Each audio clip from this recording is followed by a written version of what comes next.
రంపచోడవరం ఫారెస్ట్లో ఎన్కౌంటర్లో మృతి చెందిన ముగ్గురు మావోయిస్టుల మృతదేహాలకు పోస్ట్ మార్టం నిర్వహిస్తున్నారు. రంపచోడవరం ఏరియా ఆసుపత్రి మార్చిలో పోస్ట్ మార్టం కొనసాగుతోంది. మార్చి వద్ద గ్రేహౌండ్స్ దళాలతో భద్రత ఏర్పాటు చేశారు.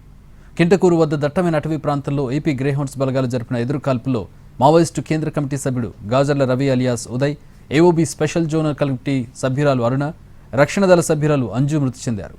తెలంగాణలోని భూపాల్పల్లి జిల్లాకు చెందిన గాజర్ల రవి 35 ఏళ్లుగా మావోయిస్టు ఉద్యమంలో ఉన్నారు. ఉమ్మడి ఆంధ్రప్రదేశ్లో 2004లో జరిగిన శాంతి చర్చల్లో ముగ్గురు సభ్యుల్లో ఒకరిగా పాల్గొన్నారు. అరుణ ఈ ఏడాది జనవరిలో జరిగిన ఎన్కౌంటర్లో మృతి చెందిన చలపతి భార్య. ఎన్కౌంటర్లో చెందిన మావోయిస్టుల మృతదేహాలకు చూసేందుకు వచ్చిన కుటుంబ సభ్యులను గ్రేహౌండ్స్ దళాలు అడ్డుకున్నాయి. దీంతో రంపచోడవరం ఏరియా హాస్పిటల్ వద్ద మావోయిస్టుల కుటుంబ సభ్యులు నిరసన వ్యక్తం చేస్తున్నారు.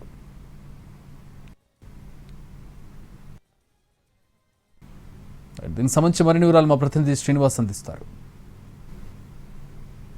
విశాఖ ఏజెన్సీలోని జరిగిన ఎన్కౌంటర్లోని మృతి చెందిన ముగ్గురు మావోయిస్టుల మృతదేహాలకు కూడా రంపచోడవరం ఏరియా ఆసుపత్రిలో ఇక్కడ పోస్ట్ మార్టం నిర్వహించడం జరుగుతున్నది. ఇక్కడ ఉదయం ఇప్పుడే కొద్దిసేపటి కిందటే పోస్ట్ మార్టం అనేది ప్రారంభం కావడం జరిగింది. ముగ్గురు మృతదేహాలకి కూడా అంటే ఇందులో మృతి చెందిన గంజర్ల రవి, అలాగే అరుణ, అలాగే అంజు అని చెప్పి ముగ్గురు కూడా ఈ ముగ్గురు మృతదేహాలకు కూడా ఇక్కడ ఈ పోస్ట్ మార్టం నిర్వహించడం జరుగుతున్నది. దీంతో వారి యొక్క కుటుంబ సభ్యులందరూ కూడా ఇక్కడికి చేరుకున్నారు. వీళ్ళందరూ కూడా చేరుకుని ఇక్కడ నిరసన వ్యక్తం చేయడం జరుగుతున్నది.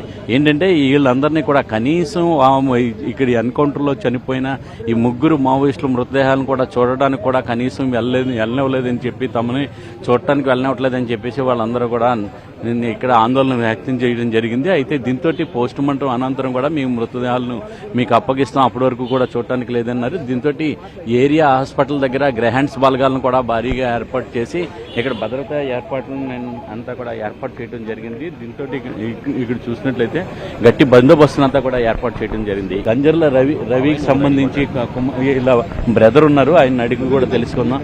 సార్ చెప్పండి, ఏం జరిగింది, ఎలాగనుకుంటున్నారు మీరు? అంటే ఇప్పుడు నిన్న ఎన్కౌంటర్ జరిగిందని తెలిసినప్పటి నుంచి మేము నిన్న సాయంత్రమే రాత్రి 10 గంటలకి ఇక్కడికి 10-11 గంటలకి ఇక్కడికి చేరుకున్నాము రంపచోడవరంకి.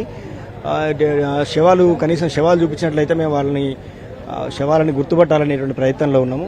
ఇప్పటిదాకా వాళ్ళు ఏదో అధికారికమైనటువంటి కార్యక్రమాలని ఇవన్నీ కాలయాపన చేస్తున్నట్టుగా అనిపిస్తుంది. ఇప్పుడు చూపిస్తామని అంటున్నారు, ఎప్పుడు అడిగినా కూడా చూపిస్తామని అంటున్నారు. ఇప్పుడు కూడా మీరు చూశారు కదా, ఇప్పుడు కూడా మేము చూపిస్తామని చెప్తున్నారు.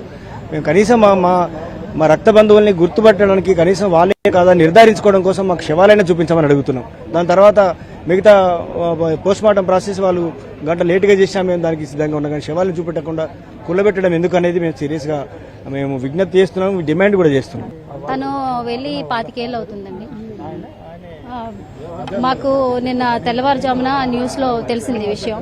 మాకు ఇదివరకు కూడా చాలా ఎన్కౌంటర్ జరిగినప్పుడు అరుణ ఉంది అని చెప్పేసి మాకు చాలా మానసికంగా చాలా ఇబ్బంది కలిగించేవారు.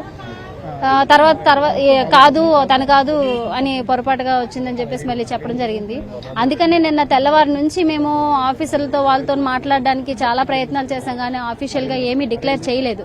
నిన్న నైట్ మళ్ళీ ఒకసారి మాట్లాడితే మాకే ఇంకా బాడీస్ రాలేదు, వచ్చిన తర్వాత ఐడెంటిఫై చేశాక మేము చెప్తాము అనేసి అని అన్నారు. అయినా కానీ మేము అక్కడి నుంచి పెందుర్తి నుంచి వచ్చేసి ఇక్కడ తెల్లవారుజాముకి వచ్చేసాము. ఎందుకంటే వీళ్ళు దాదాపు ఒక 6-7 నెలల నుంచి, ఒక సంవత్సరం నుంచి కూడా మేము చర్చలకు వస్తాము అని చెప్పేసి వాళ్ళు ప్రకటించిన తర్వాత కూడా మీరు చర్చలకు వస్తారో మాకు అనవసరం, మేము చర్చలు చెయ్యము, మేము చంపేస్తామని కేంద్ర ప్రభుత్వం కానీ రాష్ట్ర ప్రభుత్వం కానీ అసలు చాలా నిరంకుశత్వంగా మాట్లాడుతున్నారు. వాళ్ళకి మనుషులకు ఉండే హక్కులు వాళ్ళకి ఉంటున్నాయి. మరి వాళ్ళని చంపేసిన తర్వాత అయినా సరే కనీసం మాకు చూపించకుండా ఇంత దారుణంగా ఇంత మానసిక వేదనకి గురి చేయడం అనేది చాలా అమానుషం అని మేము భావిస్తున్నాం. ఎప్పుడు చూసారు? అంటే నేను కూడా గతంలో మావోయిస్ట్ ఉద్యమంలో పనిచేశాను. 2015 వరకు నేను మావోయిస్ట్ ఉద్యమంలో పనిచేశాను. ఆ క్రమంలో నేను 2013లో ఆయన చివరిసారిగా ఉద్యమంలో చూడడం జరిగింది. ఆ తర్వాత ఇప్పటి వరకు మళ్ళీ ఇంకా నేను బయటకు వచ్చిన తర్వాత ఇప్పటి వరకు ఆయన చూడడం జరగలేదు. ఇంకా ఇదే చివరి చూపు. అంటే ఈ కాలంలో ఏ నాయకుడిగా కొనసాగుతున్నారు సార్? ఆయన మావోయిస్ట్ పార్టీ కేంద్ర కమిటీ సభ్యుడిగా ఉన్నారు. ఇక్కడ Andhra Orissa border special zonal కమిటీకి కార్యదర్శిగా కూడా పనిచేస్తున్నారు. అంటే 2004లోని శాంతి చర్చలకు కూడా వెళ్ళినప్పుడు కూడా ఈయన ఒక సభ్యుడికి వెళ్ళారు. అప్పుడు కూడా ఏమన్నా మాట్లాడారండి? అప్పుడు నేను ఉద్యమంలోనే పనిచేస్తున్నానండి. మా కుటుంబ సభ్యులు, మా బంధువులు, మా స్నేహితులు కొంతమంది 2004 చర్చల సందర్భంగా హైదరాబాద్కి వెళ్ళి ఆయనతో కలిసి ఆ 2-3 రోజులు సమయం గడిపిన సందర్భం ఉన్నది. ఆ సందర్భంగా కూడా కుటుంబంతోనే ఆయన ఒకటే చెప్పారు, కుటుంబం సభ్యులుగా ఇంకా ఉద్యమం నుంచి నువ్వు ఏమైనా బయటికి వచ్చే అవకాశం ఉందంటే నేను బయటకు వచ్చే అవకాశం లేదు. మీరంతా కూడా మీ గురించి మీరు మాత్రమే పరిమితమే ఆలోచించకండి, నలుగురు కోసం, సమాజం కోసం ఆలోచించండి. నేను పూర్తిగా సమాజంలో స్థితిగతులు మారాలి, ఒక సమసమాజం ఏర్పడాలనే ఉద్యమానికి అంకితం అయి పనిచేస్తున్నాను. నేను మరింత అకుంఠిత దీక్షతో పనిచేస్తా అనేది ఆయన చెప్పారు. కెమెరామెన్ వాసుతో శ్రీనివాస్, ఎన్టీవీ, రంపచోడవరం.